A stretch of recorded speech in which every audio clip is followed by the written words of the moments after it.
Lotus reality and agro farming వారు premium farm land projects మన పొలం ఫేజ్ 1, 2 మరియు 3 కంప్లీట్ చేసుకొని మన పొలం phase 4 Wasar village at Narayana Khed లో ఆగస్టు 15 ఇండిపెండెన్స్ డే రోజు గ్రాండ్ లాంచ్ చేయడం జరుగుతోంది. లాంచింగ్ మరియు ఇండిపెండెన్స్ డే సందర్భంగా 5 గుంటాస్ ల్యాండ్ అవుట్ రేట్ లో బుక్ చేసుకున్న వారికి 1,50,000 రూపాయల డిస్కౌంట్ తో పాటు 2 గ్రాముల గోల్డ్ ఫ్రీగా ఇస్తున్నారు. పూర్తి వివరాలకు సంప్రదించండి. నమస్కారం అందరికీ. వాళ్ళు మనతో పాటు మన స్టూడియోలో అనంత్ శర్మ గారు ఉన్నారు. నార్మల్ గా మనం చూసుకున్నట్లయితే చాలా మంది జనరల్ గా అనేది ఏంటంటే ఈ పిల్ల లేకపోతే ఈ పిల్లోడు పుట్టిన తర్వాత అరే వాళ్ళ పేరెంట్స్ కి బాగా కలిసి వచ్చిందిరా, వాళ్ళ తల్లిదండ్రులు చాలా చాలా గొప్ప స్థాయిలో ఉన్నారు, చాలా మంచి అష్టైశ్వర్యాలతో ఉన్నారు అని అంటూ ఉంటారు. లేకపోతే అరే ఈ బాబు లేకపోతే ఈ పాప పుట్టంగానే వాళ్ళు అమాంతం ఒక స్టేజ్ లో పడిపోయారు అని కూడా వింటూ ఉంటాము. సో ద్వాదశ రాశుల వారికి అసలు ఫస్ట్ పిల్లలకి పేరెంట్స్ కి కనెక్షన్స్ అనేవి కామన్, కానీ పిల్లల రాశికి పేరెంట్స్ రాశులకు కూడా కనెక్షన్ ఉంటుందా లేదా అని ఒక్కసారి గురుగారిని అడిగి తెలుసుకుందాం. నమస్కారం గురుగారు. గురుగారు, ఇప్పుడు మనం కామన్ గా చూసుకుంటే చాలా మంది అంటూ ఉంటారు కదా, ఇప్పుడు పేరెంట్స్ కి పిల్లలకి నార్మల్ కనెక్షన్ ఉంటుంది, పేగుబంధం ఏదైతే ఉందో కనెక్షన్ లోనే ఉంటది. కానీ చాలా మంది ఏమంటారంటే ఈ ఒక్క బేబీ పుట్టాక లైఫ్ మొత్తం టర్న్ అయిపోయిందిరా అంటూ ఉంటారు. దాని మీద ఒకసారి వివరించండి. అమ్మా, నువ్వు అడిగిన ప్రశ్న చాలా బాగుంది. దానికి అర్థం ఏంటంటే ఈవేళ పిల్లలకి తల్లిదండ్రులకి జాతకాలను బట్టి ఉంది రకరకాలుగా. ఒక్కొక్క పిల్లాడు పుడితే తల్లిదండ్రులు కలిసి వస్తుంది, ఒక్కొక్క అమ్మాయి పుడితే మేషరాశిలో పుట్టిన వాడు కొంతమంది తల్లిదండ్రులు కలిసి అలాగే ఈ రాశుల్లో ఎంతమందికి కలిసి రాదంటే అశ్విని నక్షత్రం మేషరాశి, భరణి నక్షత్రం మేషరాశి, ఇలాగే సింహరాశి, మకర రాశి, ఇలాగా కొన్ని రాశుల వాళ్ళకి తల్లిదండ్రుల వల్ల పిల్లల వల్ల తల్లిదండ్రులకు ఇబ్బంది రాక తప్పదు. అలా అని చెప్పేసి ఆ రాశి వాడు పుట్టిన ఐశ్వర్యం కలిసి రాదా అంటే కలిసి వస్తుంది, కానీ వీళ్ళు వాళ్ళ చెప్పు చేతల్లో ఉండాలి. అలాగే ఒక జాతకుడు పుడితే తండ్రికి కొడుక్కి జాతకం విమర్శించాలి, కూతురికి తండ్రికి విమర్శించకూడదు ఎప్పుడు కూడా. ఇప్పుడు మేషరాశి జాతకుడు పుట్టాడు, భరణి నక్షత్రం అశ్విని నక్షత్రంలో పుట్టాడు, ఆ తండ్రి జాతకాన్ని కొడుకు జాతకానికి ముడిపెట్టాలి ఎప్పుడు కూడా. కూతురిది లెక్క చేయండి. ఎందుకని అక్కడ తండ్రికి బట్టి జాతకం కొడుకు చూడాలి, కొడుకు జాతకాన్ని బట్టి తండ్రికి చూసుకోవాలి. ఒకవేళ ఇంట్లో ఇబ్బందులు వస్తున్నాయి, ఎవరి వల్ల వస్తున్నాయి, కొడుకు వల్ల తండ్రికి ఇబ్బంది వస్తుందా, తండ్రి వల్ల కొడుకు ఇబ్బంది వస్తుందా అని దాంట్లో చూడవలసి వస్తే అప్పుడు తండ్రి వ్యక్తిగత జాతకాన్ని చూసుకోవాలి. ఎందుకు ఈ ఇబ్బందులు వస్తున్నాయి మా ఇంట్లో, వీడు వచ్చిన దగ్గర నుంచి నాకు ఎందుకు ఈ కష్టాలు వస్తున్నాయి అని విమర్శిస్తున్నకి తండ్రి జాతకంలో ఏదైనా ప్రాబ్లం ఉంటే కొడుక్కి ఎఫెక్ట్ ఇస్తుంది పక్కా, షూర్. అలాగే అమ్మ ఇంకా పోతే భరణి నక్షత్రం కృతికా నక్షత్రంలోకి వస్తులోకి, వృషభ రాశిలోకి వస్తులోకి, వృషభ రాశి వాళ్ళ పిల్లలు కూడా పుట్టిన వాళ్ళ కొంతమంది లక్ష్మీ కటాక్షం విపరీతంగా ఉంటుంది, శుక్రుడు అధిపతి కాబట్టి. అలాగే వృషభ రాశిలో మగ పిల్లలు పుట్టినా ఆడపిల్లలు పుట్టినా కూడా ఆ ఇంటికి లక్ష్మీదేవి ఆడపిల్ల కన్నా ముందు పుడితే లెక్క ఏమిటంటే ఆ తల్లిదండ్రులు ఎంతో చక్కగా ఉంటారు, సంతానం సుఖ సౌఖ్యాలతో వర్ధిల్లుతూ ఉంటుందని అదొక శాస్త్రం. అలాగే అందులో కూడా తేడాపాటాలు జరుగుతుంటాయి. ఒకటి ఏమంటే మా పిల్లలు ఎదుకొస్తున్నారు, ఎక్కడ ఏ రకంగా చేసినా కూడా వీళ్ళ చదువు సంఖ్యలో మమ్మల్ని ఇబ్బంది పెడుతున్నారు, ఏమిటి దీనికి కారణం అంటే అక్కడ వీళ్ళ వ్యక్తిగత జాతకాలు చూసి చెప్పాలి. ఎలాగా నా కొడుకు ఎదుకొచ్చాడు, చదవడు పెంకుదానంగా రోడ్ల మీద తిరుగుతున్నాడు అంట్లోకి అక్కడ జాతకానికి వెళ్ళిపోవాలి. ఆయన పుట్టిన టైం డేట్ ఆఫ్ బర్త్ చూసి చక్రం చూసి ఏం నడుస్తుంది, సరే మహాదశ, రావు మహాదశ, చంద్ర మహాదశ, లేకపోతే శుక్ర మహాదశ, గురు మహాదశ, ఇన్ని రాశుల్లో ఏ దశల్లో ఈ అబ్బాయికి తల్లిదండ్రులకు ఇబ్బంది పడుతుందంటే 3 వాట్లకి ఇబ్బంది కలుగుతుంది. ఏమిటయ్యా, శని మహాదశలో చాలా ట్రబుల్ పడతారు తల్లిదండ్రులు కొడుకు జాతకంలో. అలాగే రావు మహాదశ వస్తే ఇంకా ట్రబుల్ పడతారు. ఆ అబ్బాయికి యాక్సిడెంట్లు అవ్వచ్చు, రకరకాల ఇబ్బంది అవచ్చు, లేకపోతే వేరే ఎవరితోటైనా అమ్మాయిలతోటి ఇబ్బందులు, వీళ్ళకి ఇబ్బందులు కోరి తీసుకురావచ్చు, లవ్ అఫేర్ లో పడవచ్చు, రకరకాల ఆ దశలు అలా ఏర్పిస్తూ ఉంటాయి తల్లిదండ్రులు. అందువల్ల కూడా తల్లిదండ్రులు క్షోభపడుతూ ఆ అబ్బాయికి తగిన దానికి చేయవలసిన జపాలు కానీ హోమాలు కానీ లేకపోతే తెలుసు జ్యోతిష్యుల దగ్గరికి వెళ్ళి నా కొడుకు జాతకం ఏమిటండి, దాని పరిష్కారం ఏంటి, రెమెడీ అనేది పాయింట్.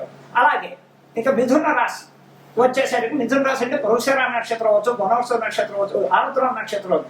ఇందులో ఏ మిథున రాశిలో పుట్టినా సరే వాళ్ళకి పుట్టిన తల్లిదండ్రులకి ఎంతో అదృష్టం. ఆడ మగ ఎవరైనా సరే పుట్టుకలోంచి వీళ్ళు కూడా శ్రద్ధాపత్తులతో ఉంటారు, అల్లచెల్లారుగా ఉంటారు. ఎక్కడో 1000 ఇద్దరు ఉంటారు కాదని, కానీ పూర్తిగా వీళ్ళు చదువు సంధ్యల మీద ఎక్కువ చూపిస్తారు. తల్లిదండ్రులు అంటే ప్రేమాభిమానాలు చూపిస్తూ ఉంటారు. చెప్పినట్టుగా చక్కగా తల్లిదండ్రులకు అనుకూలమైన పద్ధతులు ఆడైన మొగైన చక్కగా ఉంటారు. అలాగే కర్కాటక రాశి దగ్గరకు వస్తున్న పెంకితనం, ఆడైనా మొగైన తల్లిదండ్రుల మాట వినరు. చెట్ట అయితే అమ్మాయి ఇంట్లో చెప్ప చేయకుండా డబ్బులు వాళ్ళ చెప్పకుండా ఇంట్లో పడుకోవడం, రోడ్డు జొలాయిలుగా తిరగడం అనేక రకాలుగా జరుగుతుంటే కర్కాటక రాశి వల్ల కూడా తల్లిదండ్రులు విపరీతమైన ట్రబుల్స్ ఉన్నాయి. ఇకపోతే సింహరాశి.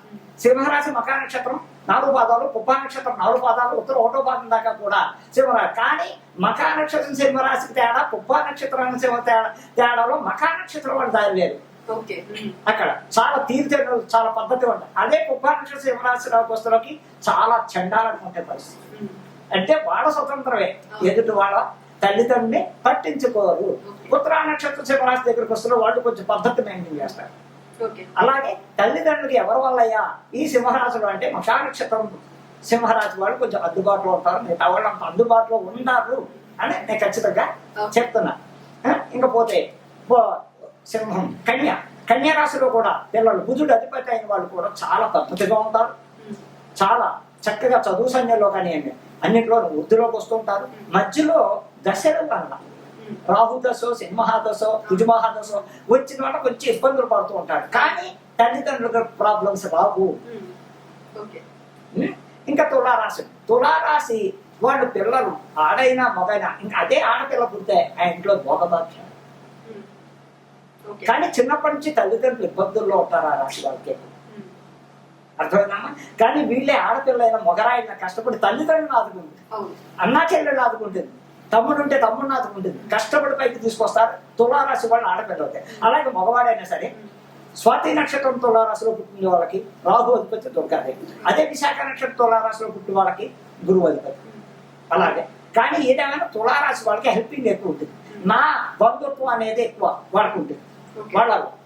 ఇంకా పోతే అక్కడికాయ తులారాశి. వృశ్చిక రాశి వాళ్ళు స్వార్థపరులు, స్వార్థం ఎక్కువ. నాదే ఎంతసేపు, పక్కవాడు ఎలా పోతే నాకే, నేను నా పిల్లలు నా భార్య, అమ్మా నాన్న కూడా అంత పట్టించుకుని స్టేట్ ఉండదు.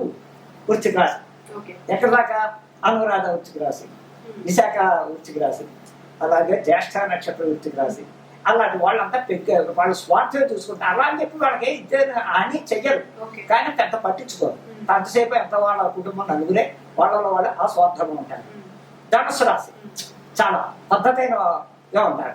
అందులో మొండితనాలు ఉంటారు. మొండితనం ఉన్నప్పటికీ కూడా ఒకళ్ళ హాని చేయరు, ఉపకారస్తులే కానీ అపకారం చేయరు. ఎందుకని గురువు అధిపతి ఉన్నవాళ్ళు, బుధుడు అధిపతి ఉన్నవాళ్ళు, శుక్రుడు అధిపతి ఉన్నవాళ్ళు ఎదుటి వాళ్ళు మేలు కోరుకుంటారు. ఫస్ట్ వాడికి జేబులో రూపాయిందా లేదా, అయ్యో వాడికి అన్నం తిన్నాడా లేదా అని ఆలోచిస్తాడే కానీ వాడు స్వార్థం కోరుకోరు. ఇలాగుంటుంది ఏమా. ఇంకా పోతే తల్లిదండ్రులకి వీళ్ళు కూడా బాగా ఉపయోగపడతారు, తల్లిదండ్రులకి ఉపయోగపడతారు. అలాంటి అదేంటంటే మాకు తెలిసిన వాళ్ళు చాలా మంది ధనుసు రాశి వాళ్ళు వాళ్ళ అమ్మని ఇబ్బందులు పెడుతున్నారు. నేను ఎంతో మందిని చూసేవాళ్ళని అంటే అనొచ్చు కాదని నేను దానికి అక్కడ పాపం పిల్లలకో తల్లిదండ్రులకో దశలోనో ఎందులోనో ప్రాబ్లం వచ్చినప్పుడు అప్పుడు తప్పకుండా ప్రాబ్లం అనేది వస్తుంది, వచ్చి తీరుతుంది.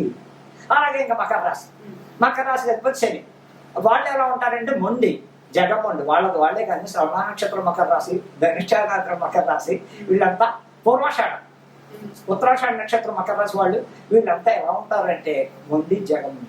వాళ్ళ చూస్తేనే అమ్మ చెప్పింది నాన్న చెప్పారు ఇంకో లెటర్ వాళ్ళు అనుకోవడం అయిపోవాలి. అక్కడ ఏదైనా వీళ్ళ తప్పు చేసి కూడా వాళ్ళ అమ్మ మీద నాన్న మీద అడుగుతారు, నీ వాళ్ళే మాకు వచ్చింది నేనేం తప్పు చేశానని అంటారే కానీ వాళ్ళు నిజగొప్పుకోరు. అలాగే కుంభరాశి శతభిషం కుంభరాశి, ఉత్తరాభాద్ర కుంభరాశి.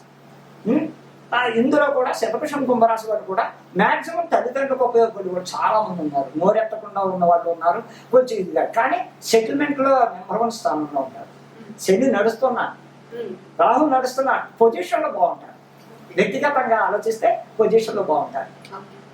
అలాగే ఇంకా మీనరాశి దగ్గరకు వస్తున్నారు చాలా మెత్తగా ఉంటారు, అతి తెలుగుగా దెబ్బ కొడతారు. మంచిగా ఉంటారు, తెలివిగా ఉంటారు, ఎక్కువ ఎవరితోటి మాట్లాడరు, సైలెంట్ గా ఉంటారు. వాళ్ళు చేసుకోవాలి, వాళ్ళు చేస్తారు. ఇంటికి వస్తారు ఏం జరుగుతుందో దగ్గర నవ్వుతూ ఉంటారు. మనం ఏదో అనుకుంటాం ఇంట్లో పెడుతున్నప్పుడు వేరే విధంగా. కానీ వాళ్ళ వల్ల కూడా తల్లిదండ్రులకి మంచి జరుగుతుంది కానీ కీడు జరగదు. ఇదా మా 12 రాశుల్లో వచ్చిన తల్లిదండ్రులకి కొన్ని రాశుల వల్ల ప్రాబ్లం, కొన్ని రాశుల వల్ల లాభాలు ఉన్నాయని ఖచ్చితంగా నేను ఛాలెంజ్ చెప్తున్నాను. గురుగారు ఇప్పుడు సింహరాశి వారికి అదే వాళ్ళ రాశి ఒకవేళ వాళ్ళ పిల్లలది కనుక జాతకంలో వాళ్ళ జాతకంలో వాళ్ళు కనుక సింహరాశిలో కనుక పుట్టుంటే వాళ్ళకి పాజిటివ్ ఉంటుందా నెగిటివ్ ఉంటుందా ఒకసారి వివరించండి. సింహరాశి వాళ్ళ పిల్లలు అదే మఖా నక్షత్రంలో పుట్టిన వారికి సింహరాశి పిల్లలకి తల్లిదండ్రులకి ఎంతో లాభం. అవునా? ఓకే. అలాగే పుబ్బా నక్షత్రంలో సింహరాశి కూడా తల్లిదండ్రులకు లక్ష్మీ కటాక్షం విపరీతమైన ఉచ్చ స్థితిలో కడతారు. ఉత్తరా నక్షత్రంలో కూడా ఒకటో పాదం సింహరాశి వాళ్ళు కూడా ఉత్తమైన. ఎలాగంటే మఖా నక్షత్రం సింహరాశికి అధిపతి కేతువు, సూర్య భగవాన్. అలాగే పుబ్బా నక్షత్రానికి సూర్యుడు శుక్రుడు లక్ష్మి కటాక్షం. అలాగే ఉత్తరా నక్షత్రం సింహరాశికి బుధుడు సూర్యుడు అధిపతి. వాళ్ళు మంచి స్టేజ్లో ఉంటారు. మరి సింహరాశి వారు ఎలాంటి రెమెడీస్ చేసుకుంటే బాగుంటుంది అంటారు ఒకసారి వివరించండి. సింహరాశి వాళ్ళు వినాయకుడిని సూర్య భగవాన్ బాగా కొలవాలి. ఎవరు మకర నక్షత్రం వాళ్ళు. అదే పుబ్బా నక్షత్రంలోకి వస్తున్న సూర్య భగవాన్ని లక్ష్మీదేవిని బాగా కొలవాలి. అదే ఉత్తరా నక్షత్రం ఒకటో పాదంలోకి వస్తున్నకి వినాయకుడిని సూర్య భగవాన్ని బాగా కొలవాలి. దానివల్ల ఎన్నో ఉత్తమైన ఫలితాలు ఉంటాయి. మరి చూసారు కదా ద్వాదశ రాశుల వారికి ఏ రాశిలో ఒకవేళ పేరెంట్స్ ఒక రాశి అయి ఉండి ఒకవేళ పిల్లల్ని ఇంకొక రాశి అయి ఉంటే ఆ పిల్లలు ఆ రాశి వాళ్ళకి ఎంత హైలో తీసుకెళ్తారు, ఎంత లోలో ఉంటారు గురువుగా చాలా చక్కగా వివరించినందుకు థ్యాంక్ యూ సో మచ్ గురువు గారు. మరో కంటెంట్ తో కలుద్దాం. అంతవరకు సెలవు.